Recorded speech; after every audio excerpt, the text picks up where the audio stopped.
बहुत ज़्यादा स्थिति खराब थी। डॉक्टरों का कहना था कि मतलब ये 99% इनके शरीर में कुछ भी नहीं है, भगवान ही चमत्कार कर सकते। मेरे हृदय के अनंत गहराइयों से पूज्य गुरुदेव जी को बार बार प्रणाम। तो हमारे बागेश्वर धाम में 156 बेटियों का विवाह का उत्सव मनाया जा रहा है। महाकुंभ वहाँ पे चल रहा है। भारतवर्ष के ही नहीं, विदेश से ही भी लोग आए हैं इस पावन दृश्य में, इस महाकुंभ में शामिल होने के लिए। तो मेरा हृदय बहुत भावुक है आज, और मैं वहाँ जाना चाहती थी, इस दृश्य को देखना चाहती थी। तो मैं वहाँ पहुँच तो नहीं पाई, पर मैं मन से वहीं पर थी, बागेश्वर धाम में थी, और मेरा मन बहुत भावुक हो रहा है। मैं कई दिन से लगातार, जब से वहाँ पे ये प्रोग्राम चल रहा है, मैं वहाँ की वीडियोस देखती हूँ घंटों घंटों तक, और मेरे आंखों से आंसू नहीं रुकते। और बागेश्वर धाम की जितनी महिमा कही जाए बहुत कम है, और गुरुदेव जी की जितनी सराहना की जाए तो बहुत कम है। उनके हृदय बहुत बहुत विशाल है, और उनका कार्य इतना सराहनीय है, अतुल्य है, बहुत ज़्यादा। तो जो वो कार्य कर रहे हैं ना, ऐसा कोई नहीं कर रहा, और अगर कोई करता है ना तो दिखावा रहता है वहाँ पर, और वो जो कार्य कर रहे हैं वो सबसे ऊपर है। और उन बेटियों का विवाह है जिनके या तो माता पिता हैं तो उनके सामर्थ्य नहीं है अच्छे से शादी विवाह करने की, और या तो उनके माता पिता हैं ही नहीं, अनाथ हैं। तो ऐसी बेटियों का विवाह कर रहे हैं, और 5 दिन से लगातार गुरुजी ने 1 मिनट नहीं सोया। हर व्यवस्था को खुद देख रहे हैं, हर किसी से मिल रहे हैं, किसी का मनोबल ना टूट जाए, हर किसी को गले लगा रहे हैं, और उन 156 बेटियों से मिले, और उनके विदाई में उनको आशीर्वाद दिया, और उनको गले लगाया। वो धर्म पिता हैं, इस युग के धर्म पिता हैं, और कन्यादान से बड़ा कोई दान नहीं है। और ऐसी बेटियां जिनका कोई नहीं है, उनके सहारा बने गुरुजी, उनको आशीर्वाद मिला बागेश्वर बालाजी का, सन्यासी बाबा का, और उनके आशीर्वाद के देने के लिए बहुत सारे महात्माओं को, ऋषि मुनियों को, तपस्वियों को बुलाया कि उनको आशीर्वाद मिले, और वो बेटियां अपने आप को महसूस करें कि नहीं, हमारी शादी में राजनेता, महात्मा, ऋषि मुनि सब शामिल थे, कह सके वो अपने आप को अनाथ न महसूस करें। और उनको इतने महान धर्म पिता मिले। बागेश्वर बालाजी के चमत्कारों की जितनी महिमा गाई जाए उतनी कम है। वहाँ अपना दुख दर्द, कैसा भी संकट लेके आप जाते हैं और सच्चे मन से उनकी प्रार्थना करते हैं तो आपका दुख दर्द सब दूर कर देते हैं बागेश्वर बालाजी। तो मेरे साथ भी कई चमत्कार हुए हैं, बागेश्वर बालाजी की कृपा हुई है। और एक्चुअली ऐसा था कि हम लोग बाहर रहते थे और मेरे हस्बैंड की बहुत अच्छी जॉब थी, वो ऑफिस से आते थे, सब कुछ सही रहता था, और उनकी अक्सर मतलब रात में 12-1 बजे तबीयत ख़राब हो जाती थी। तो उनकी तबीयत ऐसे ख़राब होती थी कि एकदम से उनकी सांस रुक जाती थी और उनको सांस लेने में दिक्कत होती थी, और 1 मिनट में उनको ऐसे होता था कि जैसे उनकी मतलब सांस रुक ही जाएगी। फिर मैं ये सब देख के बहुत परेशान होती थी, मेरे 2 छोटे छोटे बच्चे थे, और फिर मैं भगवान की पूजा करती थी बहुत, शंकर भोलेनाथ की, और मैं रोया करती थी कि भगवान ऐसा क्यों हो रहा है। वैसे सब कुछ नॉर्मल रहता, दिन भर खाना पीना अच्छे से खाती, कोई तबीयत नहीं ख़राब रहती थी।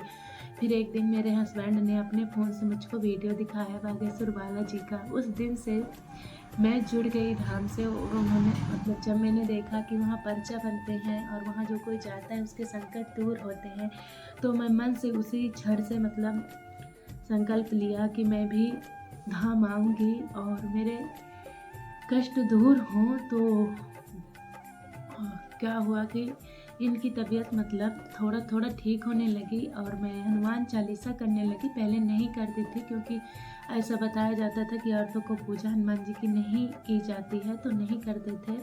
तो जब मैंने गुरुदेव की वीडियो देखे, घंटों घंटों देखती थी और रोती थी, तो फिर मैं हनुमान चालीसा करने लगी। धीरे धीरे इनकी तबीयत ठीक होने लगी, मतलब सुधार होने लगा।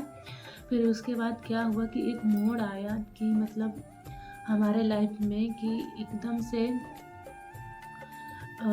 इनके जो बड़े भैया हैं उनका एक्सीडेंट हो गया और बहुत ज़्यादा एक्सीडेंट हो गया कि जैसे उनकी याददाश्त ख़त्म हो गई और वो वेंटिलेटर में चले गए। वो होते हैं, हम लोग गए और वहाँ हॉस्पिटल में हम 3 बजे पहुँचे, जब तक कि दूसरे लोगों ने वहाँ भर्ती कर दिया था। हॉस्पिटल का बिल दे दिया था, जो भर्ती करने का चार्ज था 1,04,000 रुपये, और पारस हॉस्पिटल में भर्ती हो गए।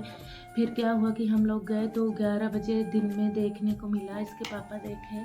फिर उसके बाद ये चले गए FIR करने को। फिर 3 बजे हॉस्पिटल से कॉल आया कि आप इनको आके देख लीजिए। तो बड़े कोई नहीं थे, सिर्फ मैं थी और थी मेरे साथ में भांजी वगैरह।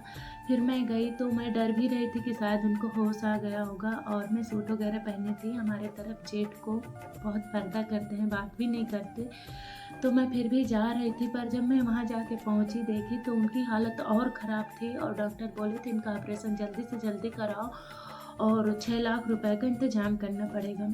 प्राइवेट हॉस्पिटल था पारस।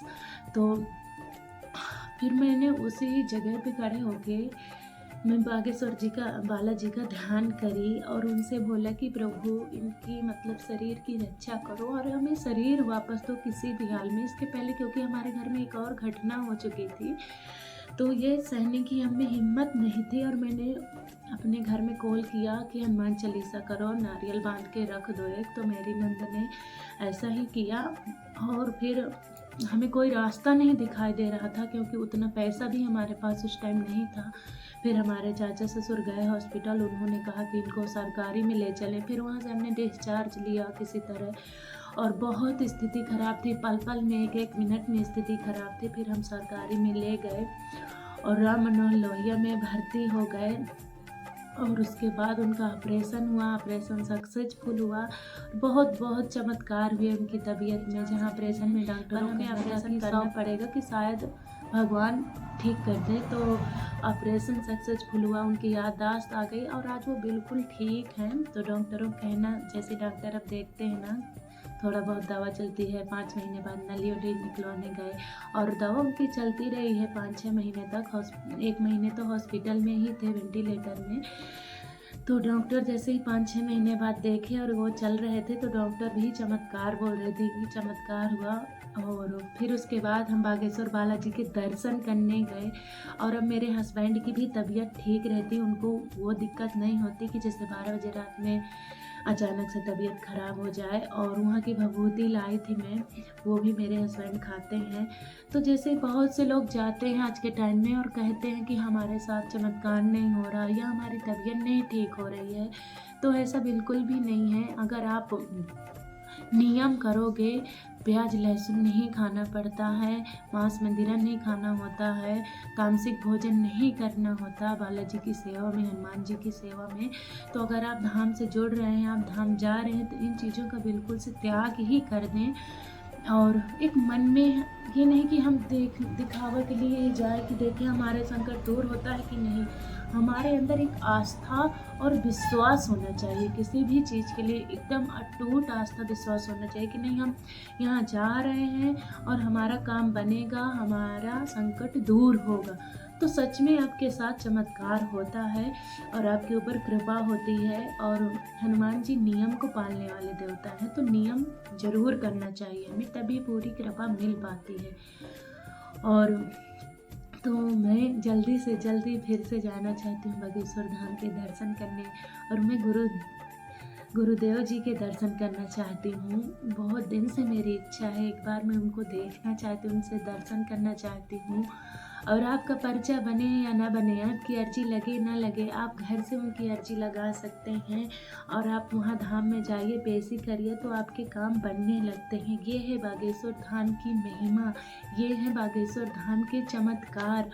और गुरुदेव धीरेन्द्र शास्त्री जी की तो बात ही निराली है। वो इतने सरल हृदय हैं, इतने महान हैं, और वो जो कार्य करते हैं वो पूरे समर्पण से करते हैं, बड़ी श्रद्धा से करते हैं, बड़ी लगन से करते हैं और बहुत ही सराहनीय कार्य करते हैं। तो एक बार मेरे साथ बोलिए, जय बागेश्वर धाम, जय बालाजी सरकार, जय सन्यासी बाबा। और अगर आपकी कोई समस्या है तो आप धाम से जुड़िए, धाम में जाइए और अपने संकटों को दूर करिए। जय श्री राम।